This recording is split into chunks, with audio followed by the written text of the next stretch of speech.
Nou ja, ek dink, ek gaan nie verkeerd wees as ek sê dat ons het elkeen maar een of ander stadium in ons geestelike lewe, worstel jy met hierdie vraag.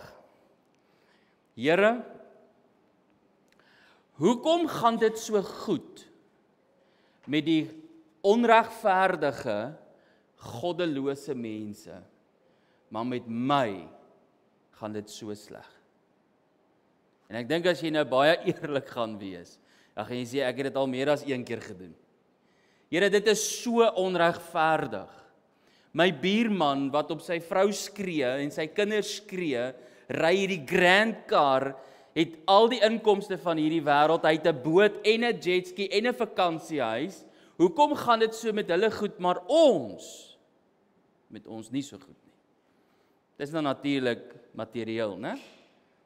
Dis die vraag waarmee baie van ons elke dag, en ek hoop, soos wat tyd aangaan, minder word. En dat wanneer daai vraag kom in die vorm van 'n versoeking, dan kan jy sê, maar weet jy, ons is nou al deur hierdie proses. Ons weet wat is hierdie antwoord. En die Psalm wat ons vanoggend lees, is juis Asaf se getuienis, want soos wat koning Salomo gesê het, dit wat was, is maar net weer.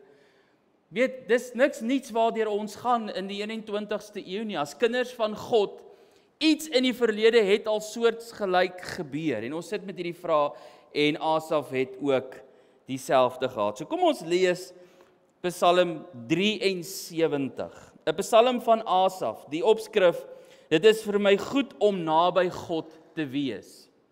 Dit is eintlik beter as net goed. God is vir Israel baie goed, vir die wat rein van hart is.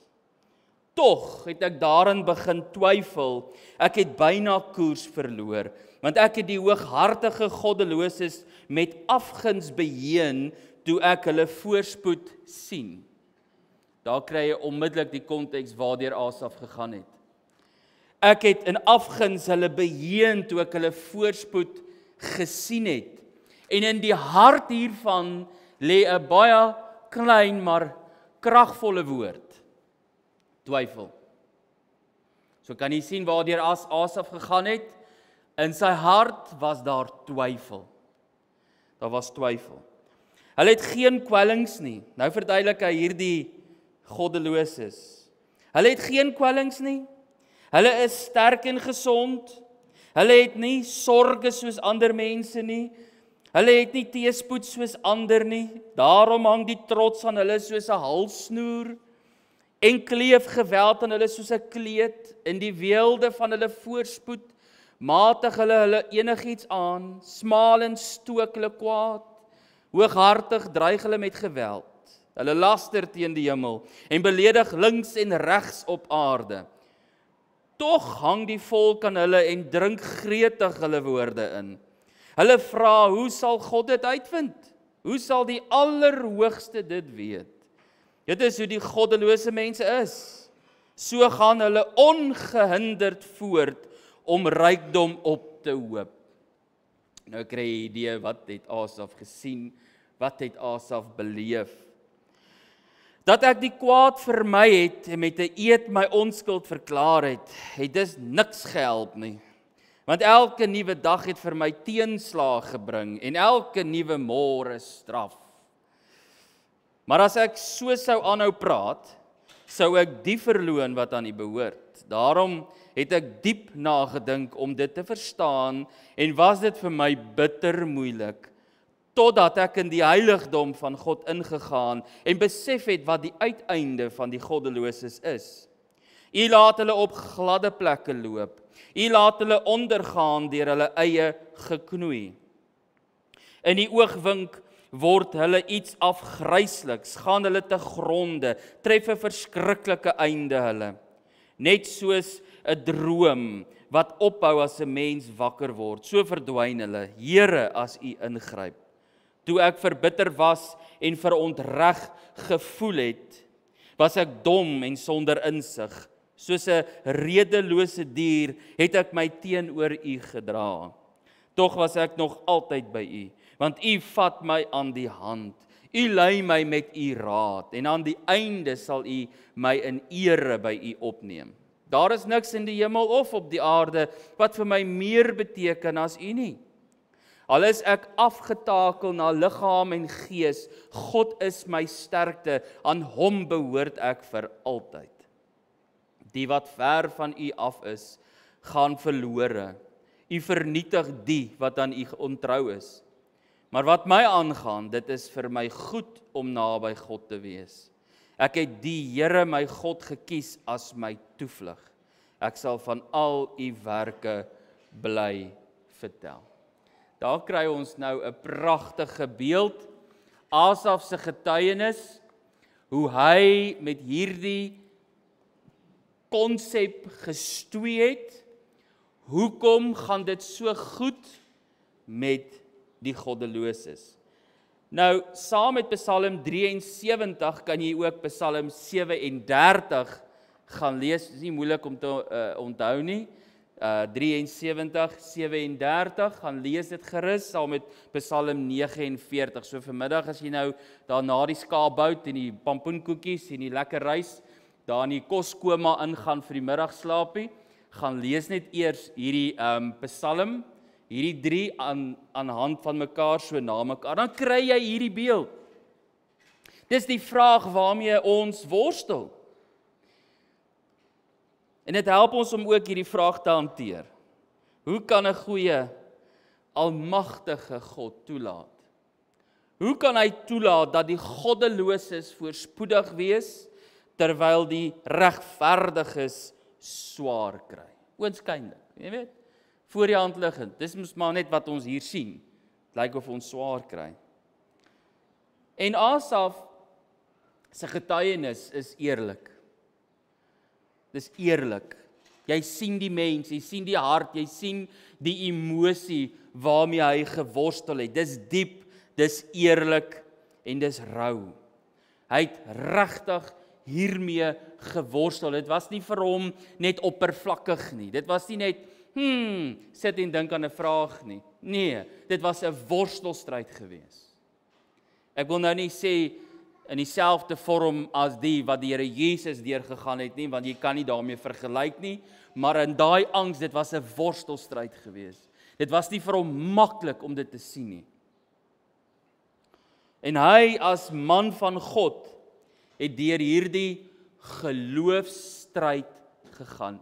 En vir ons as kinders van God is so 'n geloofsstryd ook baie keer op die voorgrond.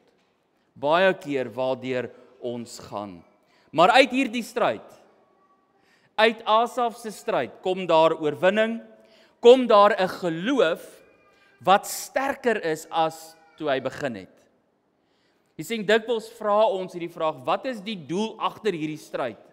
Hoekom worstel ek met hierdie stryd? Wel, uit die hart van die saak is dit om ons geloof te versterk. So Psalm 73 herinner ons dat twyfel nie die einde van geloof is nie. Dit kan die deur wees waardeur God ons dieper lei. En miskien vanoggend het jy 'n soortgelyke geloofstryd. Iets waarmee jy worstel.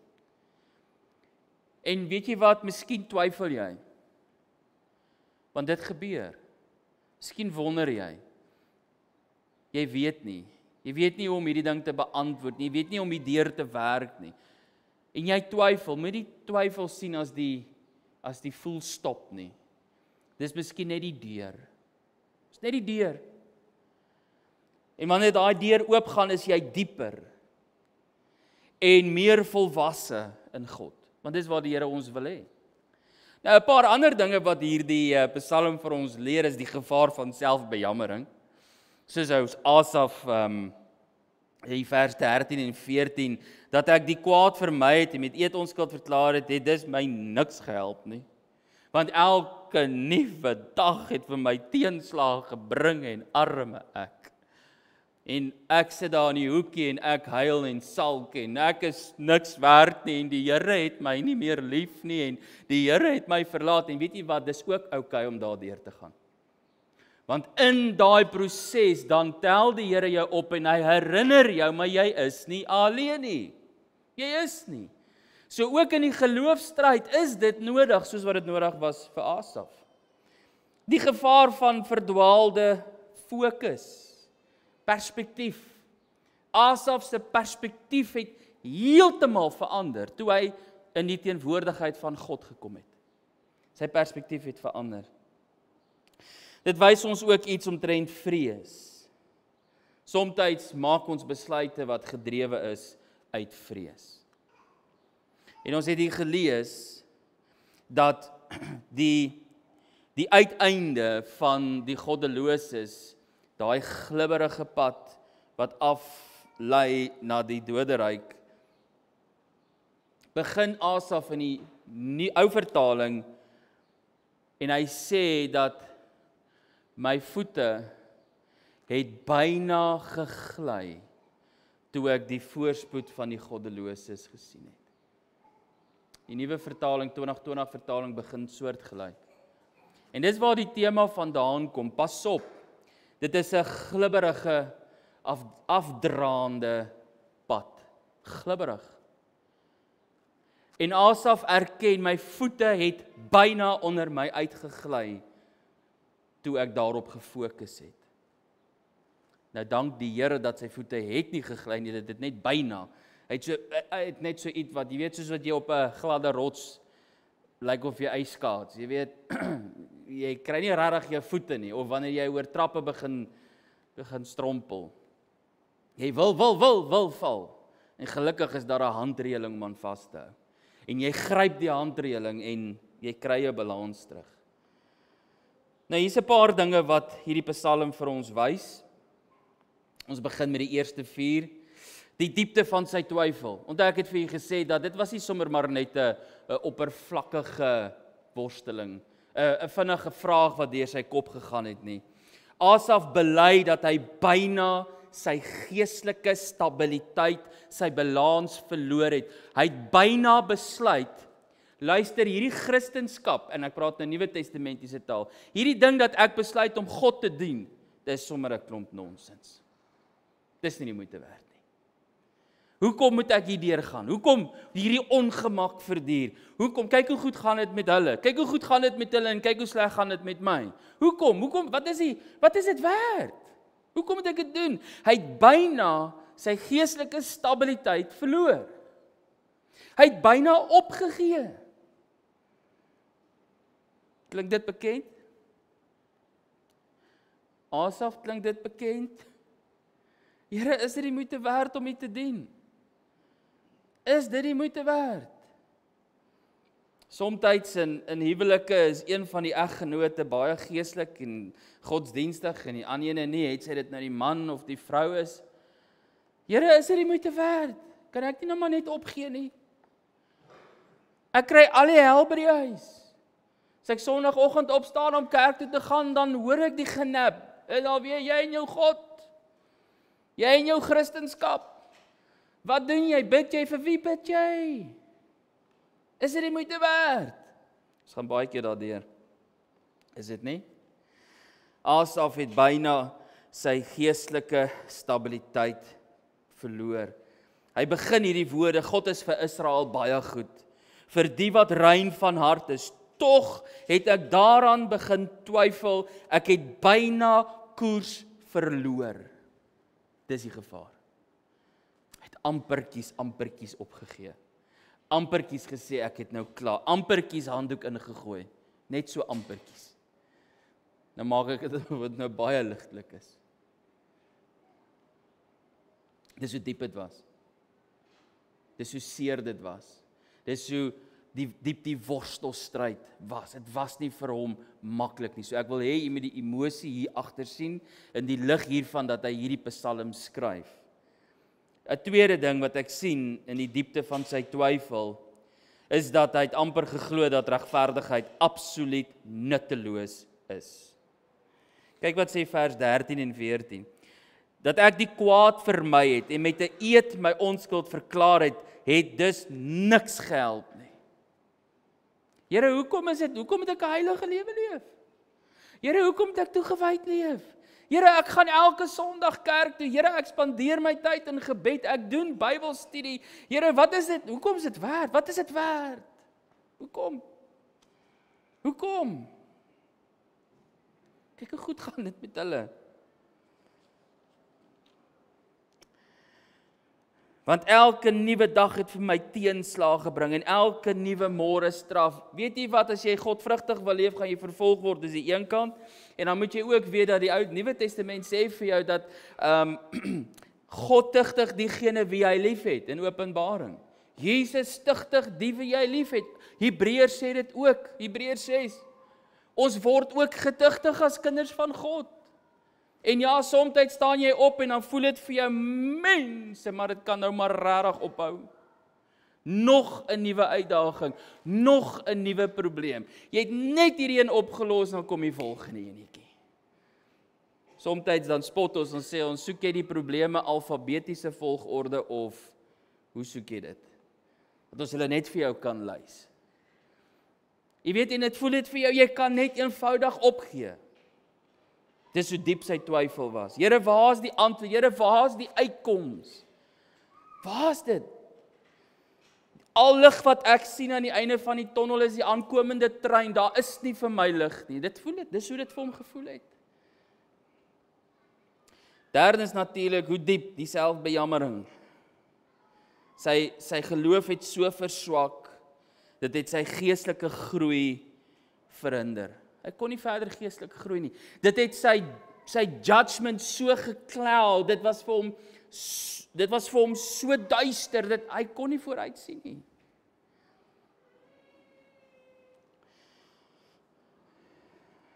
Hy het in die 4de plek, dit het hom verhinder om verder te groei, maar hy was so onvolwasse dat vers 22 sê, ek was dom en sonder insig, soos 'n redelose dier het ek my teenoor u gedra. Soos 'n redelose dier het ek my gedra. Kan jy sien hoe ver het hy gegaan? Kan jy sien hoe diep dit was vir hom? So hy was nie net halfpad in die twyfel nie. Nie net halfpad nie. Dit was vir hom diep. Dit was vir hom eg. En ek kan myself indink. Kom uit 'n braders agtergrond. Dis okay, dit sal nou beter raak. Ons almal gaan maar hierdeur. Het ons dit al gedoen? Moenie worry nie, ek verstaan, ons gaan nou daardeur gaan. Kom aan man, wees 'n man, druk deur. Kom aan, 'n man huil mos nou nie voor sy perd nie. Wat vat met jou? Trek nou maar jou groot meisiekind skoene en kouse aan en kom nou, man up. Kan jy sien die gevaar? Ek kan myself indink as iemand dit vir Asaf sou gesê het in daai situasie. Of selfs met Job. Wel inteendeel, dit het met hom gebeur. Sy arme 3 vriende wat gedink het hulle was goeie vriende, het vir hom verskriklike raad gegee. Verskriklike advies gegee. Gelukkig het hy nog steeds met hulle vriende gebly en vir hulle gebid. Nou wat het die twyfel veroorsaak? Ons moet seker dit ook beantwoord. Wat het dit veroorsaak? Wat veroorsaak dat ons twyfel op ons geloofspad? Hier's 'n paar hoofbronne wat Asaf gehad het. Hy het oppervlakkig gekyk. Hy het gekyk wat voor oë is. Hy sien die goddelose doen goed. Groot fout, is dit nie? Ons sien dit gaan so goed. Ons sien hulle ry sommer 'n nuwe Fortuner. Nou net 'n nuwe boot gekoop. Dit lyk of dit so goed gaan. Almal smile as jy hulle in die pad sien, maar eintlik is dit, soos my pa altyd gesê het, dis die krampe wat die skuld veroorsaak. So kom hulle gesigte so lyk. Is aangeplak, want ons sien net voor oë. Ons sien, dis die probleem. Asaf het gesien. Ons sien nie wat in die hart aan die gang is nie, né? Wie sien daar? God sien daar. En dit is wat saak maak vir God.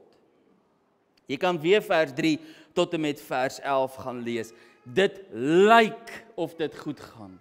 dit lyk, want ek sien, dit is so oppervlakkig, dit is so kortsigtig, ons sien net wat voor oë is. So lees weer vers 3 tot en met vers 11. Dan kom jy agter. Ons doen dit ook. Ons sien ook daar op Facebook met die influencers, né? Dis mos wat jy hulle noem, op sosiale media. Dit gaan so goed, dit het eintlik al begin op, wie van julle kan MTV onthou? Daar was so 'n program wat hulle gepraat het van Cribs, waar al hulle hierdie ryk mense se groot huise en se baie karre en so baie swembaddens en binnehuise dinge so uitgebeeld het en ons het so vasgevang geraak om te sê, well, that's the life. Ja, dit sal nou maar grand wees. Is dit nie? Dan begeer ons, maar is op 'n ander vlak. Dit is waar dit begin het. Maar dit het nog nie daar geëindig nie, want nou het dit oorgegaan na YouTube toe en al hierdie manne, en ons noem hulle YouTubers, jong, en hulle maak baie geld, en jong manne, waarvan al in my huis is, begin praat en sê, ek wil dit ook doen, kyk hoe baie geld het hierdie mense. Hulle kan koop net wat hulle wil. Hulle kyk nie na 'n budget nie. Wat is 'n budget? Vir hulle maak dit nie saakie. Want ons sien, dit lyk of dit goed gaan. Ons sien. 'n tweede probleem, hy het veralgemeen. Hy het gedink dit gaan met al die goddeloses so goed. En ek kan vir u dit sê, dit gaan nie met hulle almal so goed nie.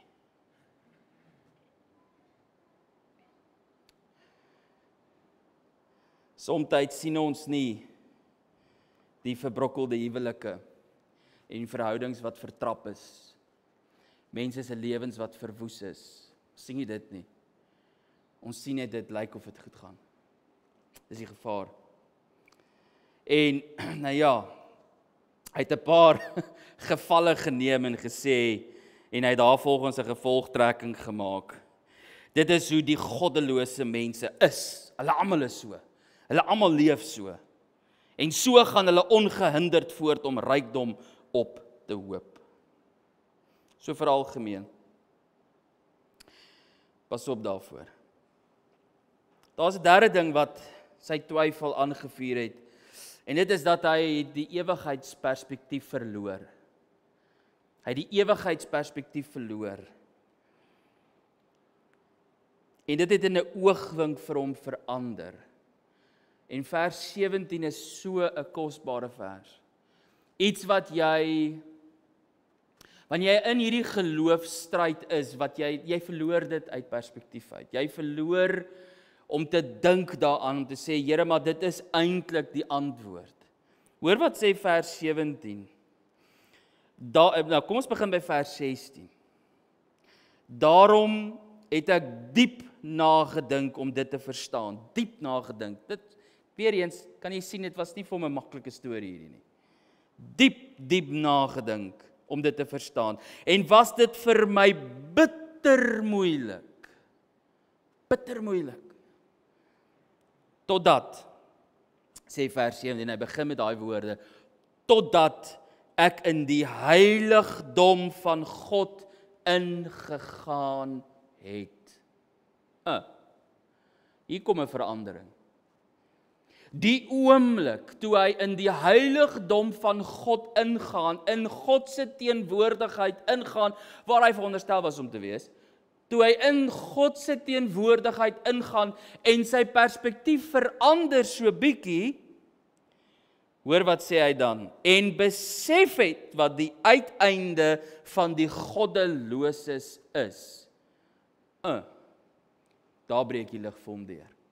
En hy besef, wag 'n bietjie, dit mag dalk goed lyk, maar God wat die hart van die mens sien toe ek in sy teenwoordigheid is, en ek besef wat die uiteinde van die goddelose mense is.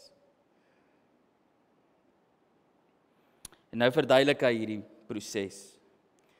U laat hulle op gladde plekke loop. U laat hulle ondergaan deur hulle eie geknoei. In 'n oogwink word hulle iets afgrysliks. aan hulle te gronde. Hulle gaan te gronde, tref 'n verskriklike einde hulle. Net soos 'n droom wat ophou as 'n mens wakker word, so verdwyn hulle, Here, as U ingryp. Dit is ewigheidsperspektief. En ons moet dit onthou. Kind van die Here, as jy deur 'n soortgelyke geloofstryd gaan, en jy begin rondom jou kyk en sê, maar kyk hoe goed gaan dit met hierdie, en kyk en die, en kyk en daai, het net vir 'n oomblik ewigheidsperspektief, en dat jou hart breek vir daai goddelose mens. Want jy besef sy uiteinde is nie so mooi soos wat sy huidige omstandighede dalk mag lyk nie.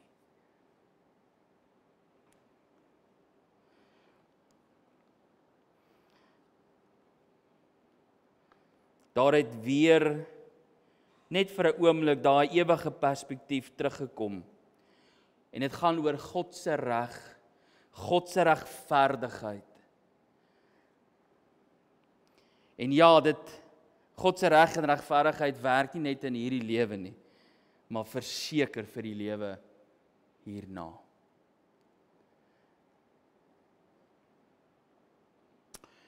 Die teenmiddel vir sy twyfel, dis nou eintlik waar die antwoord kom, jy weet.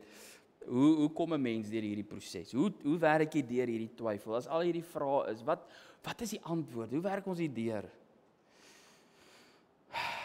En hoe kan ek aan die kant uitkom lewendig? Dat dit daarom nie lyk of 'n tier my in die hande gekry het nie. Lewendig en floreerend. Eerste ding, hy het besef dat as hy gaan aangaan op die trant waarop hy aangaan, en hy gaan aanhou bly moan, en ek sê dit nou baie eenvoudig, gaan hy sy medevolksgenote wat in die Ou Testament regverdig was, gelowige mense, ons Nuwe Testamentiese tyd, Christene, gaan ons negatief beïnvloed. Hy het besef sy woorde gaan skade doen. Hoor wat sê vers 15. Maar as ek so sal aanhou praat, sou ek die verloon wat aan u behoort. Weet jy wat gaan jy deur hierdie tyd vat? Om die manier hoe jy praat te verander. En nou praat ek nie oor spreek lewe en praat dood en die mag van die tong en al daai goed nie. Dit het nou niks daarmee uit te waai nie. Wat hier ter sprake is die manier hoe ons praat tussen ander kinders van God. En ek herinner hier aan 'n hele klomp Sondae terug het ek gepraat oor Esra. Esra wat in 'n moeilike tyd was toe hy die tempel moes gaan herbou het en hy het nie die koning of die soldate om hulp gevra nie. Hoekom nie? Want hy het getuig en gesê, sy God voorsien, sy God sorg. Die manier hoe ons praat beïnvloed kinders van God. Ons moet dit onthou. En dit gaan niks oor positive talk of positive thoughts of enigiets van die aard nie. Dis net plain eenvoudige common sense. Pas op hoe jy praat tussen kinders van God, want hoe jy praat kan veroorsaak dat sy geloof afgebreek word en dalk op 'n punt kom te sê, wel as dit so gaan met hom, hoe gaan dit so met my? Dis nie eens jy moet werd om 'n Christen te wees nie. Miskien is hierdie Christendom sommer net 'n fopbesigheid. Hier wil ek niks meer van te doen hê nie. Dis die gevaar. Kyk hoe jy praat. En hy wou nie, sy hart was daar om nie die ander in hulle geloofstryd te laat struikel nie. Moenie die struikelblok wees nie.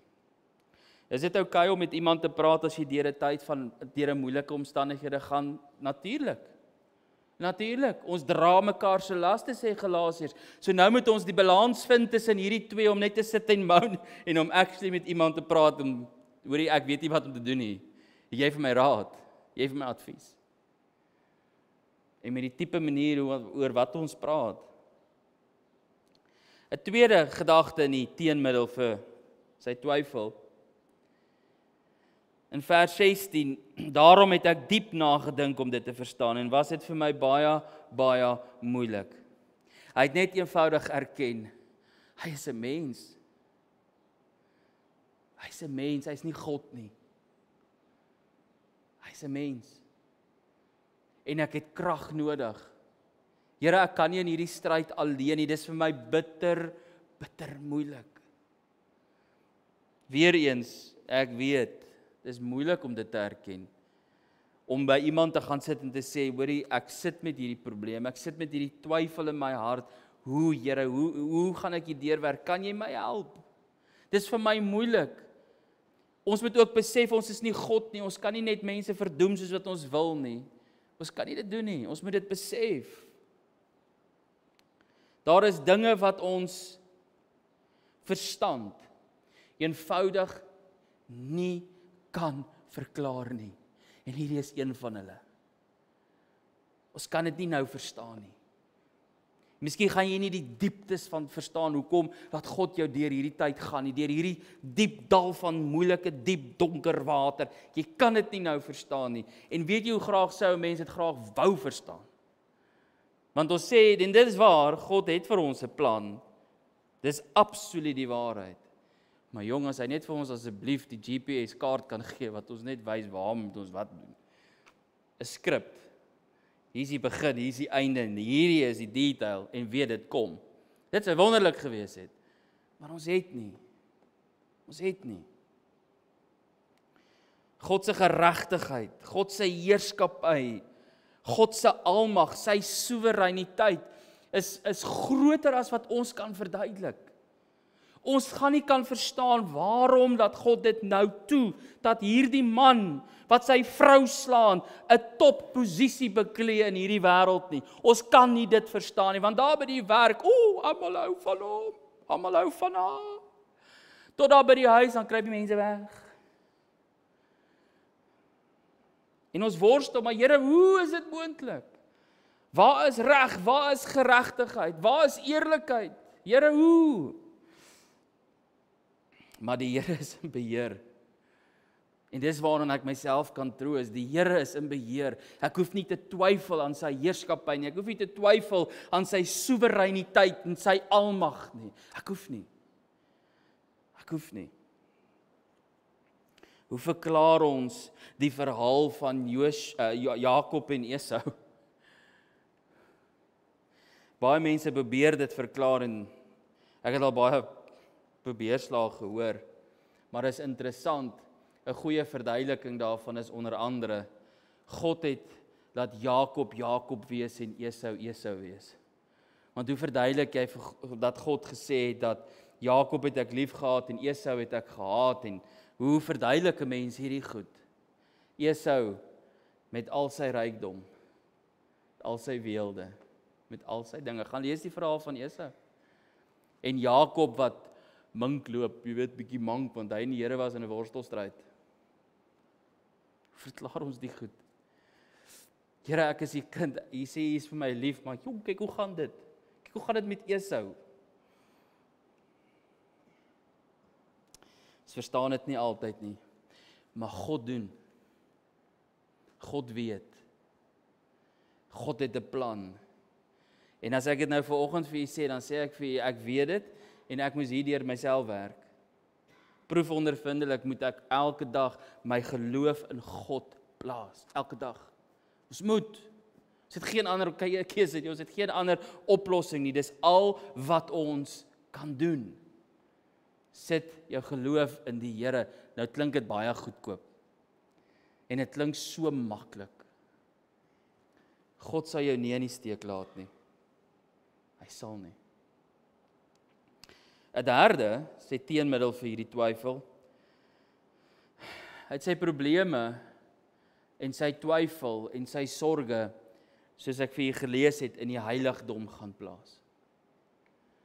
Hy het dit in die heiligdom gaan plaas. Vers 16, vers 17, totdat ek daar in die heiligdom was. En ek het daar ingegaan. En ek het daar met die Here gaan praat. Ek het dit daar deur geworstel. God se teenwoordigheid verander jou perspektief. Verander jou perspektief. Ek wil jou uitnooi, as jy in so 'n geloofstryd is, dis 'n uitnodiging, en ek gaan nou kom by die vers, dis 'n uitnodiging, gaan na die binnekamer toe, gaan praat met die Here. Jy kan met ander mense ook praat, maar weet jy wat, gaan lê dit daar voor die voete van die Here neer. Hy verander ons perspektief. Hy verander dit. Habakuk het dieselfde gedoen. Baie geloofshelde in die Ou Testament het dieselfde gedoen. Daniël het dieselfde gedoen.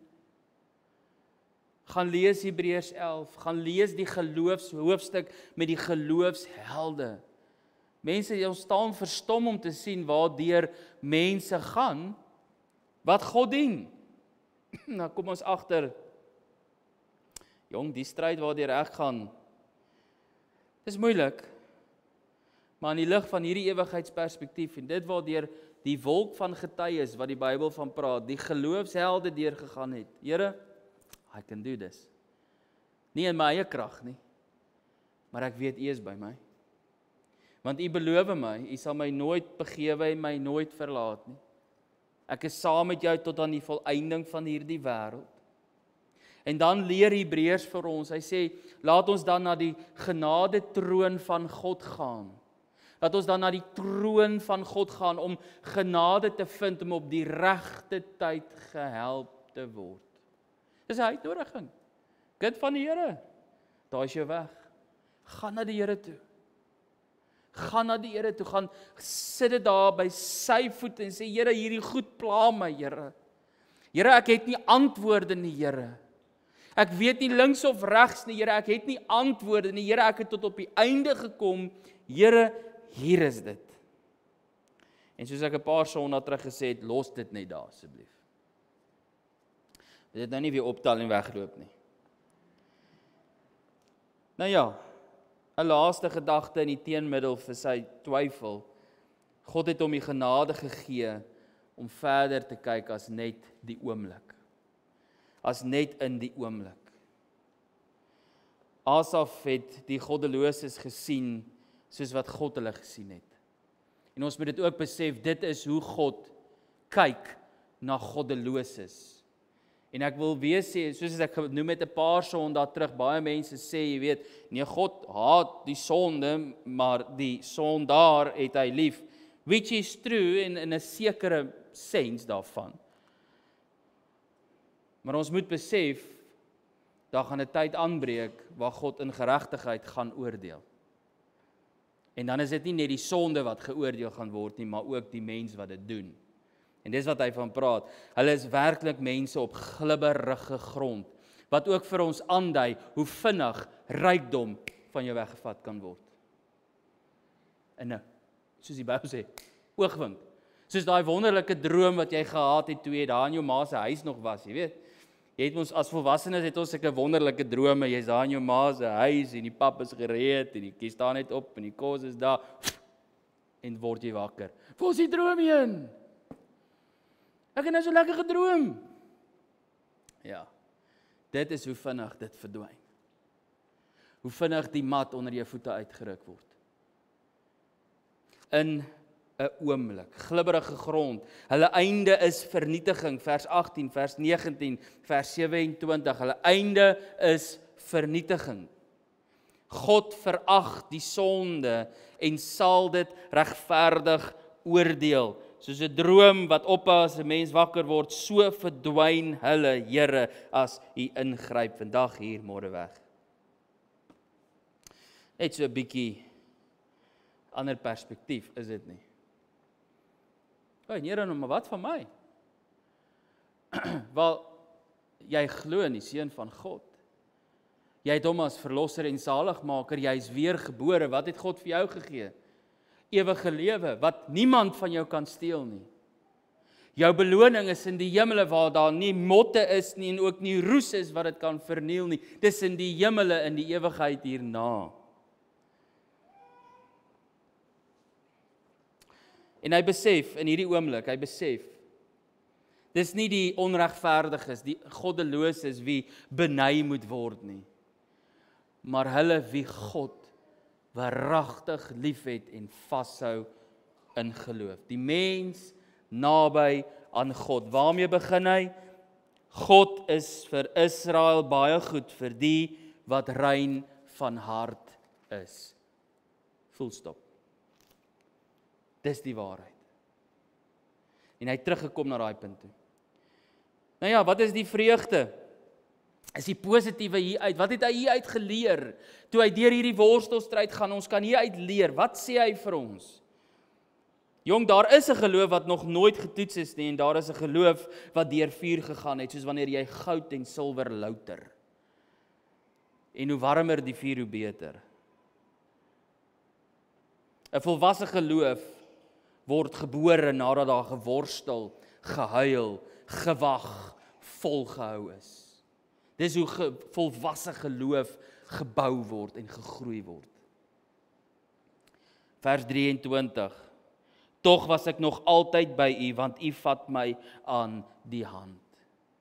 Kan jy dit sien? God het net sy perspektief vir 'n oomblik gaan verander. Sien jy, ek was nog altyd daar. Is nie weg nie.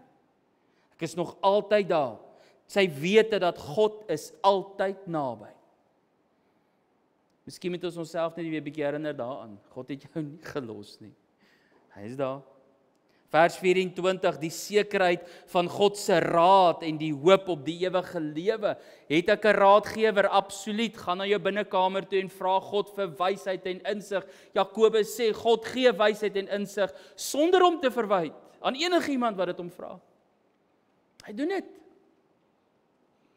Die besef dat God self sy grootste begeerte is, dis God en sy lewe gaan oor God. Daar is niks in die hemel of op die aarde wat vir my meer beteken as U nie, Here. U en U alleen. U is my lewe, Here. Kom ons maak 'n gewaagde stelling. Nie vir my kwaad wees nie. Maar Here, ek sal selfs die rugbyprys gee. Here, ek gaan nie my ma of my pa liewer hê as U nie. Here, U is my alfa, U is my omega. Here, as dit beteken om van daai oulike chor van my wat daar in die garage staan, wat eintlik net 'n bietjie stof opgaar, ontslae te raak, dan doen ek dit, Here. Here, as dit beteken ek moet my goedjies oppak en gaan soos wat Abraham gegaan het, Here, dan sal ek dit doen, want Here, U is vir my alles, Here. U is my hoogste liefde, soos Efesiërs dit vir ons sê, hy is my eerste liefde. Soos wat jy jou hande sal afbeklei vir jou eggenoot en vir jou kinders. Here, U is vir my alles. Is dit wonderlik nie? Net 'n bietjie 'n perspektiefverandering. Ons kyk nie na die rykdom rondom ons nie, ons kyk na God. Here, U is my alles, my hoogste begeerte. En natuurlik sy troos. Sy troos. Sy rots. Sy anker. Daar is net een manier om deur hierdie geloofstryd te kom. Besef dit. Wees net geanker in die rots. Maak jou vas aan daai rots. Moenie van daai rots wil afklim nie. Asaf, hy sluit af met hierdie woorde. Maar wat my aangaan, dit is vir my goed om naby God te wees. Onthou jy waarmee hy begin het? Ek het dit nou net gesê. Waarmee eindig hy? Dis nie net vir Israel goed om naby hulle God te wees nie. Dis vir my goed om naby my God te wees. Ek het die Here my God gekies as my toevlug. Ek sal van al U werke bly vertel. Kind van die Here, moenie wegbeweeg van die rots af nie, want dis wat twyfel doen. Dis die gevaar van twyfel. As jy aanhou bly twyfel, dan gaan dit gebeur dat jy gaan wegbeweeg van die rots af en dat jy Christendom gaan prysgee. En sê, ag Here, ek's klaar, ek's moeg, ek's moedeloos. Dis nie moeite werd nie. Vir my, ek het God gekies. Dis interessante woorde, is dit nie? Ek het God gekies. Ek weet, daar's nou manne wat baie anders glo, jy weet, omtrent, jy kan nou absoluut niks doen omtrent jou geestelike lewe nie, dit alles af van God af, dis waar. Maar jy weet, in die geestelike lewe moet jy een of ander stadium 'n kognitiewe, rasionele besluit maak. Of jy gaan fokus op die twyfel, of jy gaan fokus op God. En dit wys. Dit wys. Die Here wil hê, ons moet hom kies. Hy wil hê, ons moet ons geloof in hom plaas. Hy is ons redder, hy is ons verlosser, hy is ons rots. Ek sal van al U werke bly vertel. Dit was sy getuienis. Wonderlik. En ek wil graag vanoggend vir julle net so 'n bietjie bemoedig. Elkeen se geloofstryd lyk dieselfde, lyk baie verskillend. Soms kom dit neer op dieselfde konsepte. So rukkie terug, ek moes hierdie lesse al geleer het in my lewe en ek het dit al baie vir julle gesê dat ek het al vir baie jare gepreek oor hierdie goed. En die laaste 2 jaar in Nieu-Seeland het dit my kom leer om dit prakties te leef. So rukkie terug, ons het so 'n bietjie agter geraak op 'n paar goedjies, jy weet ons hoe gaan dit in die lewe, raak 'n bietjie agter, druk 'n paar gate toe. En ek en my vroutjie weet ons bid net maar oor alles en dan los ons dit by die Here. En daar kom toe nou 'n nuwe ding deur die nuwe regering en daar's hierdie goed en daai goed en ons kan aansoek doen vir hierdie en aansoek doen vir daai goed. Hoe dit ook al sy, 'n paar weke terug, toe kom daar 'n uitbetaling van IRD nogal. Kyk, ek like hierdie plek. Kom 'n uitbetaling van IRD en dit was presies die bedrag wat ons nodig gehad het vir die spesifieke skuld. Dis nie ek nie. Dis God. Ek het nie antwoorde daarop nie. Maar dis net wat dit is. Dis God. God lei jou. God het jou hand. God sal jou nie los nie. En miskien het jy ook so 'n getuienis. En daai getuienis is wat jy veronderstel is om te deel met iemand wat langs jou sit vanoggend.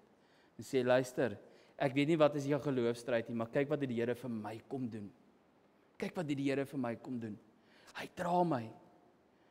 En mag die Here jou bemoedig en mag die Here jou versterk. Kom ons bid hieroor. Kom ons gaan na die troonkamer van die Here. Ons gaan gee dit by sy voete en dan daai bekommernis, dan los ons dit net daar. Ons gaan dit nou nie weer saam met ons nie. En môreoggend dan sê ons net vir die Here, Here, ek herinner U daar by U voete. Lê daar so 'n pakkie. Is vir my te swaar om te dra. Is vir my te swaar. Maar ek herinner U, Here, asseblief, hanteer dit. En op sy tyd, daai is die moeilike een. En op sy tyd sal hy dit doen. Los dit by hom. Kom ons bid saam.